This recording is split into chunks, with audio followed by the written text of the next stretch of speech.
Hello, I'm Dr. Stephen Everett, along with my wife, Michelle Everett, and we want to welcome you to day 6 of our study on Christ, the living expression, as recorded in the Gospel of St. Luke. We're going to get right into our study today. We have some wonderful things to share. So let's begin. Chapter 6 of the book of St. Luke. One Sabbath day, Jesus and his disciples were walking through a field of ripe wheat.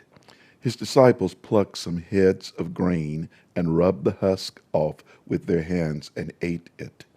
This infuriated some of the Jewish religious leaders. They said to Jesus, "Why are you allowing your disciples to harvest grain on the Sabbath day? Don't you know it's not permissible according to the law?" Jesus replied, "Haven't you read the scriptures? Haven't you read what King David did when he was hungry?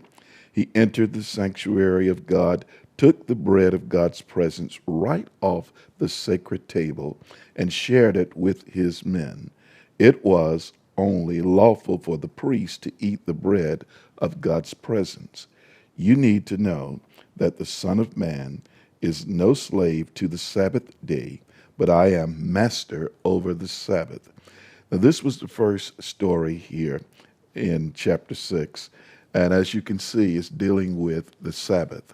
Now, the importance of this, if we go back to the book of Genesis, remember that God created mankind and placed him on earth here, the end of day 6. And so his first day on earth, full day, is day 7, which is the day of rest. Now, God, as the creator, is not controlled by what he created, but he has the right to determine how he will behave and act on any particular day. And here, Jesus is modeling something that by them collecting grain in the fields on the Sabbath day speaks to us that there is a ministry of harvest that's going to be connected with God's day, which is day 7. Now keep that in mind, because Adam was created to live fully in day 7 and to experience everything in his life from the posture of rest. So consider this harvest here that's going on. There's a vast harvest of the earth that must come before the end of the age. A second thing that happened on the Sabbath day is Jesus was teaching in the synagogue. Now, I think this is interesting how Luke compiles this, because first you have a harvest, and now he's teaching on the Sabbath day. See, if you have no harvest, there's no one to teach. So what you must have is the harvest first, and then teaching secondly. It said that in the room with him was a man with a deformed right hand. Everyone watched Jesus closely, especially the Jewish religious leaders and religious scholars, to see if Jesus would heal on a Sabbath day. So, one, you had harvest, and now you have healing. For they were eager to find a reason to accuse him of breaking the Jewish laws. Jesus, knowing their every thought, said to the man with the deformed hand, "Come and stand here in the middle of the room." So he got up and came forward. Jesus said to all who were there, "Let me ask you a question. Which is better, to heal or to do harm on the Sabbath day?" I have come, now this is so important, and I love the way it's beautifully said. I have come to save a life, but you have come to find a life to destroy. He was talking to that spirit of religion. He said, I, the Christ, the living expression, I have come to save life. But that spirit of religion is only there to destroy life, which we're talking about his light. So one by one, Jesus looked into the eyes of each person in the room, because when you do that, you're really looking into their heart, because the eyes is the gateway really into the heart of man. Then he said to the man, stretch out your arm and open your hand. So he said to the man, do what you can do. And then he's able to do what only God can do. With everyone watching intently, he stretched out his arm, and his hand was completely healed. The beauty of this story is that when you consider the hand as a figure of the five expressions of Jesus' ministry, the apostle, the prophet, the evangelist, the pastor, and teacher. You find this in Ephesians chapter 4, verse 11. And here we see a withered hand. Now, I know that the full expression of the hand ministry began to dissipate after the first century. It didn't even take one full century for this withering process to begin to take place. And by the time you get to what is called the Dark Ages, you only have a few expressions of the hand. So thus, it is withered. In fact, by the time you come to the 20th century, you basically have the pastor, the evangelist, and some places recognize the teaching gift. And so you only had 3 of 5 working, which constitutes a withered hand. And what Jesus is doing here in this story is saying, I'm going to restore the full hand as it was at the first. And so this occurred on the Sabbath day. Now, being that we are living right now in the beginning of the 7th day from Adam, and the 3rd day, which is the day of resurrection, from the Lord Jesus Christ, this is the time when God is harvesting and when God is healing that which has become withered and deformed. So the Rome erupted with bitter rage because of his Sabbath day healing. And from that moment on, the religious leaders plotted among themselves about how they might harm Jesus. The next portion of this story deals with how Jesus spent all night in the high hills in prayer to God. And at daybreak, he called together all of his followers and selected 12. Now, sometimes we don't know that that detail is there because we think at first he selected those 12 just somewhat randomly, but he did not. He spent much time in prayer that night. And then, out of all those who were following him, he selected, beginning with Simon, whose surname is Peter, and then Andrew, his brother, and then you have the brothers James and John, then Philip, Bartholomew, Matthew, Thomas. Then there's James, the son of Alphaeus, Simon, known as a fiery political zealot, Judah, the son of Jacob, and Judas the locksmith, or the one we call Judas Iscariot. Now, Iscariot was not his last name. It just simply means that he came from a region called Kerioth.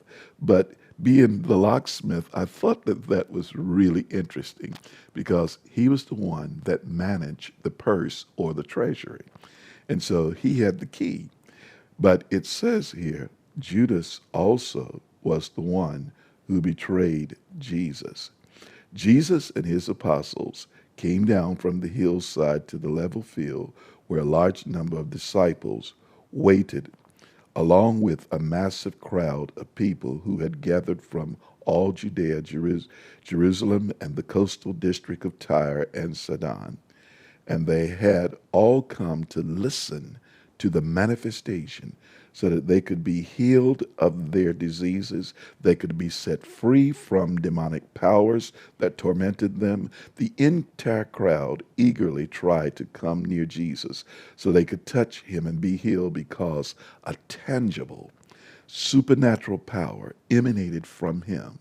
That's what God wants coming forth from his body today. A tangible, supernatural power, healing all who came close to him, and now healing all who come close to us. And so from there, Jesus taught, and he began with what we would call the Sermon on the Mount as recorded by Luke. Now you'll find this in Matthew as well. But what he began to say is how enriched you become when you're poor. Now, this is not talking about poverty in the sense of lack. It's talking about when in your soul you recognize that you're desperate for Jesus. He said, how content you become when you weep with complete brokenness. That's what this poverty is about. Again, it's not about lacking anything that's essential to live an abundant life. It's living out of the position of brokenness. He said, for you will laugh with unrestrained joy. And he just went on further to talk about how that when you're in that position, you're there, you're going to experience God. But if you already have everything, then what you'll end up realizing is how much you need God. For he said, but what sorrows await those of you who are rich in this life only. Now, let's capitalize on that. He said, rich in this life only, but in spiritual poverty. For you have already received all the comfort you'll ever get. What sorrows await those of you who are complete and content with yourselves? For hunger and emptiness will come to you. So he's encouraging them at this point how that is extremely important to be hungry after God. Because if you're hungry after God, you will be filled with God. You see, whatever you hunger for, more than likely, that's the thing you're going to be filled with in this life. And then he moves further into something that I would consider the greatest expression of love. He said, but if you will listen, I say unto you, love your enemies and do something wonderful for them in return for their hatred. Now, we could spend much time talking about this, but the beauty of this is God gave us several love commandments. He said we're to love him with everything that is within us. We're to love our neighbor as ourselves. We're to love the stranger. That is, we are to be people that's given the hospitality. But then he stretches us. He said, love your enemies. Now, that's where love becomes purified. It is pure because you know that your enemies hate you. And yet, to be like God, he says, love them. Now, this is important because while we were absolutely alienated from God, that's when he sent Christ and loved us back into a return to himself. Greater love. You can't have a greater love than that. And I would say the greatest love that we as humans could express is to love an enemy, to do good toward that enemy, to feed that enemy, just showing true love all the time. And then the final thing that he deals with is never attempting to judge when particularly you don't have all the facts. He said, whatever measure that you judge with, that's the same measure that will come back in return to you. So when you combine these things together, you'll never find choice fruit. See, all of this speaks to fruit in our lives. You'll never find choice fruit on a bad, unhealthy tree, and rotten fruit doesn't hang on a good, healthy tree. Every tree will be revealed by the quality of fruit that it produces. And so this chapter is about producing good, healthy fruit. Whether you're talking about harvest or healing, is fruit that speaks to the character and the nature of all of us. So please come back again tomorrow night and join us for day 7 as we continue with Christ, the living expression.